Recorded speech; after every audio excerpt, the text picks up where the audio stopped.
السلام علیکم ورحمۃ اللہ وبرکاتہ۔ ناظرین کرام، عید کے بعد لندن واپس ہونے والا عنایت علی کا خاندان بھی موت کے آغوش میں بیوی کو دیا گیا تحفہ بنا شناخت کا ذریعہ۔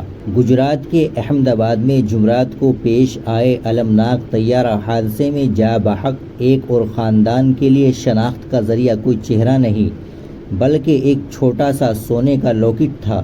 یہ لاکٹ شوہر نے اپنی بیوی سیدہ نفیسہ بانو کو تحفے میں دیا تھا اور حادثے کے بعد انہی کے جسم کی شناخت کا یہی واحد ذریعہ بنا۔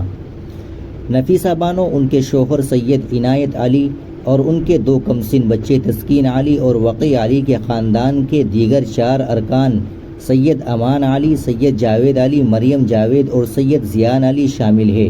اس طرح اس خاندان کے 8 افراد حادثے میں جاں بحق ہو گئے۔ جو اس المناک طیارہ حادثے میں سوار تھے، یہ خاندان لندن واپسی کے لیے پرواز میں شامل ہوا تھا۔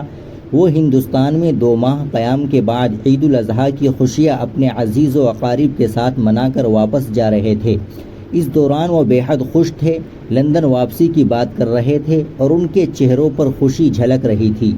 مگر جمعرات کے دن گجرات کے ایک ہاسپٹل کے ایک کونے میں ان کا خاندان غم سے نڈھال ہو کر بیٹھا تھا۔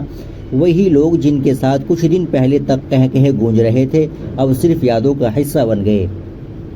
طیارہ حادثے کے بعد جب باقی نعشوں کی شناخت ممکن نہ رہی تو سیدہ نفیسہ بانو کے جسم پر موجود سونے کا لاکٹ ہی وہ واحد علامت تھی جس نے اس دلخراش حقیقت کو اجاگر کیا کہ یہ نعش کس کی ہے۔ اس طرح نفیسہ کے گلے میں پڑا سونے کا لاکٹ سے ان کی پہچان ہوئی اور ان کی مدد سے حادثے میں فوت ہونے والے خاندان کے دیگر 7 ارکان کی شناخت کی گئی۔ ناظرین کرام، آپ اس خبر کے تعلق سے کیا کہیں گے کمنٹ باکس میں ضرور بتائیں۔ ویڈیو کو لائک اور شیئر ضرور کریں، چینل کو بھی سبسکرائب کر لیں۔ السلام علیکم ورحمۃ اللہ وبرکاتہ۔